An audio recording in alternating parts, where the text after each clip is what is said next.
Hi everyone, this is BK sir. आज हम पढ़ने वाले हैं 12th physics chapter number 1 electric charges and fields. उसका topic number 1 what is charge. उसके बाद में पढ़ेंगे what are the properties of charge and उसके बाद में दो न्यूमेरिकल सॉल्व करेंगे based on the properties of charge. तो चार्ज को समझने से पहले आप ये समझो कि मैटर की कुछ फंडामेंटल प्रॉपर्टीज होती है।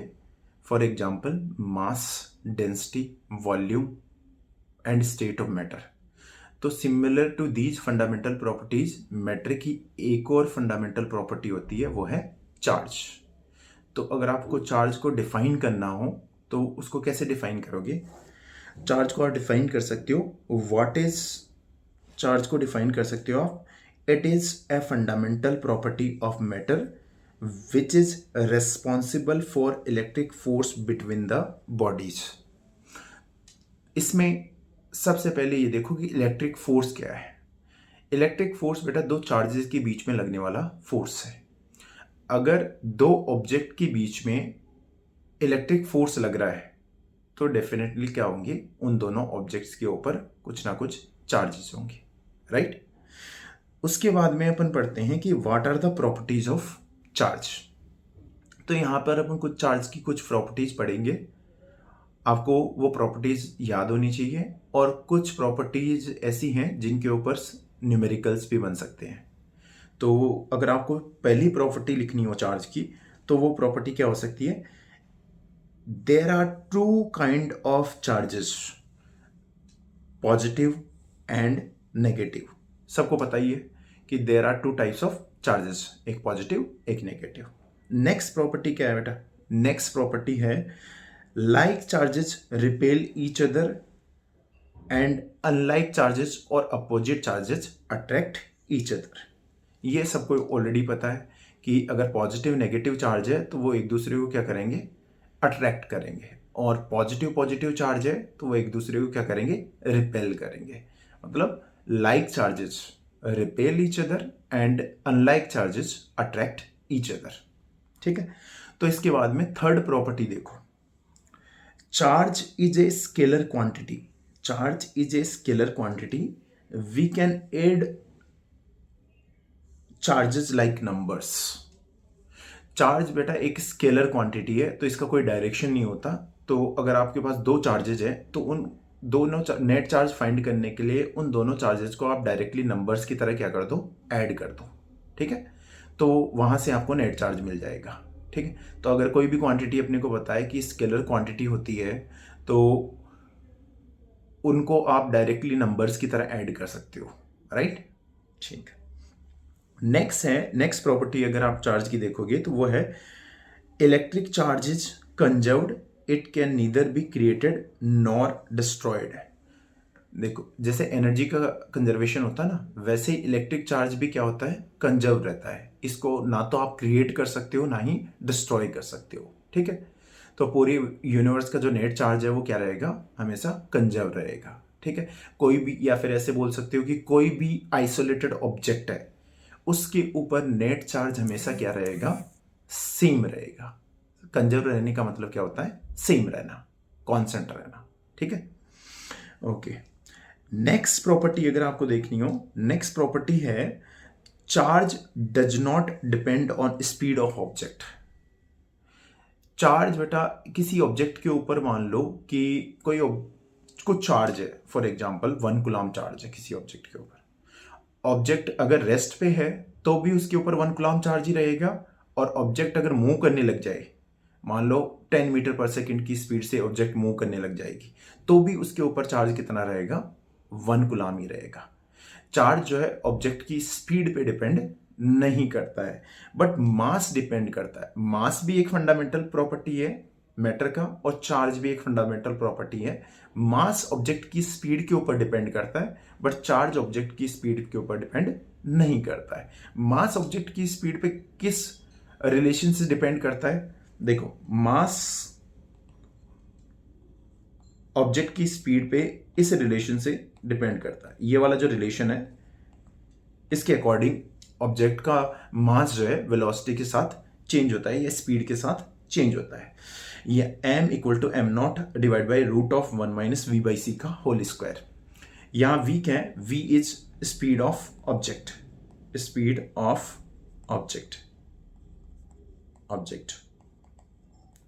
c क्या है? Speed of light in vacuum, speed of light in vacuum, speed of light in vacuum,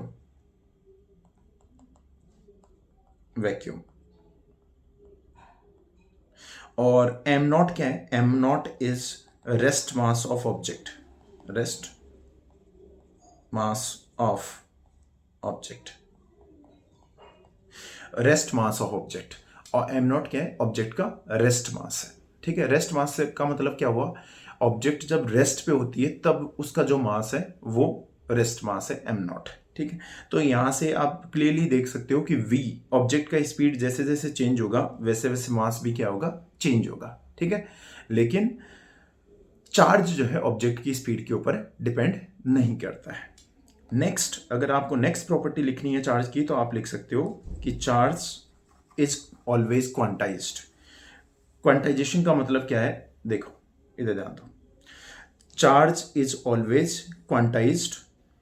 charge on any object is a whole number multiple of charge on electron. ठीक है, इसका मतलब क्या हुआ? इसका मतलब ये हुआ कि जैसे इलेक्ट्रॉन के ऊपर चार्ज कितना होता है? इलेक्ट्रॉन के ऊपर होता है माइनस ई चार्ज। माइनस ई चार्ज का मतलब -1.6 इंटू 10⁻⁻19 कूलम, राइट। तो कोई भी नेगेटिव चार्ज जो होगा ना वो इस चार्ज का क्या होगा? ये वाले चार्ज जो इलेक्ट्रॉन के ऊपर चार्ज है उसका मल्टीपल होगा नेगेटिव चार्ज। अगर कोई भी पॉजिटिव चार्ज है वो प्रोटॉन के ऊपर जो चार्ज होता है which is plus C, plus 1.6 into 10⁻⁻19 इसका मल्टीपल होगा। नेगेटिव चार्ज क्या होगा? -1.6 इंटू 10⁻⁻19 का होल नंबर में मल्टीपल होगा, और जो पॉजिटिव चार्ज है वो प्लस 1.6 इंटू 10⁻⁻19 का होल नंबर में मल्टीपल होगा। ठीक है, इसका मतलब क्या हुआ? अगर आप ये देखो कि 0.6 इंटू 10⁻⁻19 कूलम किसी ऑब्जेक्ट के ऊपर चार्ज है, और आपको ये बताना हो कि ये चार्ज ऑब्जेक्ट के ऊपर एग्जिस्ट कर सकता है कि नहीं कर सकता, या ये चार्ज रियल लाइफ में एग्जिस्ट करता है कि नहीं करता, तो वो कैसे बताओगे? देखो ये 0.8 इंटू 10⁻⁻19 पॉजिटिव चार्ज है, लेकिन ये प्लस 1.6 इंटू 10⁻⁻19 कूलम का होल नंबर में मल्टीपल नहीं है, ये इसका हाफ वैल्यू है, तो ये चार्ज नेचर में कभी भी एग्जिस्ट नहीं कर सकता। ठीक है, तो यहां से आप ये भी कंक्लूड कर सकते हो कि मिनिमम जो नेगेटिव चार्ज रहेगा, minimum value of negative charge वो कितने रहेगी? वो ये रह जाएगी -1.6 इंटू 10⁻⁻19 कूलम। और minimum value of positive charge कितना रहेगा? Minimum value of positive charge रह जाएगा प्लस 1.6 इंटू 10⁻⁻19। बाकी सब पॉजिटिव और नेगेटिव चार्जेस जो चार्ज प्लस माइनस ई के क्या होंगे? होल नंबर में मल्टीपल होंगे। ठीक है, तो देखो यहां से आप एक फॉर्मूला बना सकते हो। वो फॉर्मूला क्या बनेगा? Q इक्वल टू, वो फॉर्मूला बना सकते हो कि charge equal to plus minus any, charge equal to plus minus any. अगर Q पॉजिटिव है तो वो प्लस साइन ले लो यहां पर फॉर्मूले में, अगर चार्ज Q नेगेटिव है तो यहां फॉर्मूले में माइनस साइन ले लो। E क्या है? E is 1.6 into 10⁻⁻19 coulomb. n क्या है? Whole number 0 1 2 3 up to infinity. ठीक है, नाउ ये जो प्रॉपर्टी अपन ने पढ़ी है सबसे लास्ट वाली प्रॉपर्टी कि चार्ज इज ऑलवेज क्वांटाइज्ड, जिससे फॉर्मूला मिला था अपने को Q equal to N E, उसके ऊपर बेस्ड एक दो एग्जांपल सॉल्व करते हैं अपन।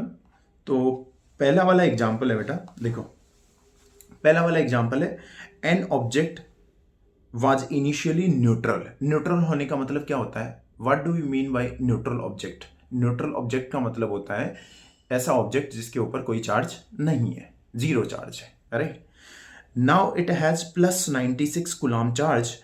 How many electrons were removed from it to give it this positive charge? देखो किसी ऑब्जेक्ट, न्यूट्रल ऑब्जेक्ट से अगर आप इलेक्ट्रॉन्स को रिमूव करोगे रिमूव करने का मतलब है, इलेक्ट्रॉन को रिमूव करने का मतलब क्या हुआ, आप नेगेटिव चार्ज को रिमूव कर रहे हो, तो न्यूट्रल ऑब्जेक्ट के ऊपर क्या आ जाएगा, पॉजिटिव चार्ज आ जाएगा। अच्छा, न्यूट्रल ऑब्जेक्ट के ऊपर कितना चार्ज आया है, प्लस 96 माइक्रोकूलम। तो फॉर्मूला यूज करो वही वाला, Q equal to, since charge positive है तो अपन क्या लेंगे यहाँ पे, प्लस एन ही ले लेंगे, plus 96 into 10⁻⁻, plus 96 into 10⁻⁻6 equal to n into e का वैल्यू कितना है, 1.6 इंटू 10⁻90, राइट। यहां से सॉल्व करो फर्दर, n का वैल्यू क्या आ जाएगा, यहां से n का वैल्यू आ जाएगा 96 इंटू 10⁻⁻6 डिवाइड बाई 1.6 इंटू 10⁻⁻90। इसको सॉल्व करो, सॉल्व करने पे आपको जो वैल्यू मिलेगा वो आएगा 6 इंटू 10⁻14 कूलम, 6 इंटू 10⁻14, 6 इंटू 10⁻14। ये क्या है, 6 into 10⁻14, 6 into 10⁻14 number of electrons हैं जो आपको न्यूट्रल ऑब्जेक्ट से रिमूव करने पड़ेंगे, सो दैट न्यूट्रल ऑब्जेक्ट के ऊपर प्लस 96 माइक्रोकूलम चार्ज आ जाए। ठीक है, क्लियर? ओके, नेक्स्ट न्यूमेरिकल है, if 10⁻9 electrons move out of a body to another body every second, how much time is required to get a total charge of 1 coulomb on the body? ये NCERT का example है, direct NCERT का example है। इसमें भी वही formula use करेंगे अपन, Q equal to plus minus n e. यहाँ पे बॉडी के ऊपर कितना चार्ज आ रहा है, चार्ज लिखा 1 कूलम, अगर चार्ज का कोई भी साइन नहीं लिखा हुआ तो उसको अपन क्या मानेंगे, पॉजिटिव चार्ज मानेंगे। तो पॉजिटिव चार्ज मानेंगे इसको, तो Q equal to plus n e लगा दो फॉर्मूला। चार्ज कितना है, चार्ज इज 1 एन ई कितना है 1.6 इंटू 10⁻⁻90। सॉल्व करो इसको बेटा, एन का वैल्यू कितना हो जाएगा, 1 डिवाइड बाई 1.6 इंटू 10⁻⁻90। यहां से आपको जो n का वैल्यू मिलेगा वो कितना आ जाएगा, n का वैल्यू आपको मिल जाएगा 6.25 इंटू 10⁻+18। ये क्या है, ये नंबर ऑफ इलेक्ट्रॉन्स है जो आपको क्या करने पड़ेंगे, ऑब्जेक्ट से रिमूव करने पड़ेंगे, सो दैट ऑब्जेक्ट के ऊपर 1 कूलम चार्ज आ जाए। अब आपको टाइम बताना है कि इतने इलेक्ट्रॉन्स को 6.25 इंटू 10⁻18 इलेक्ट्रॉन्स को रिमूव करने के लिए कितना टाइम लगेगा, राइट। तो उसके लिए क्या करेंगे, देखो आपको पता है कि 1 सेकंड में कितना इलेक्ट्रॉन्स रिमूव कर रहे हैं, 10⁻9 इलेक्ट्रॉन्स। तो t सेकंड में कितने इलेक्ट्रॉन्स रिमूव करेंगे, 10⁻9 इंटू टी। ये क्या होंगे, total number of removed electrons के इक्वल आना चाहिए। Total number of removed electrons कितने हैं, 6.25 इंटू 10⁻18 इलेक्ट्रॉन्स। यहां से सॉल्व कर लो, यहां से t का वैल्यू आपको मिल जाएगा।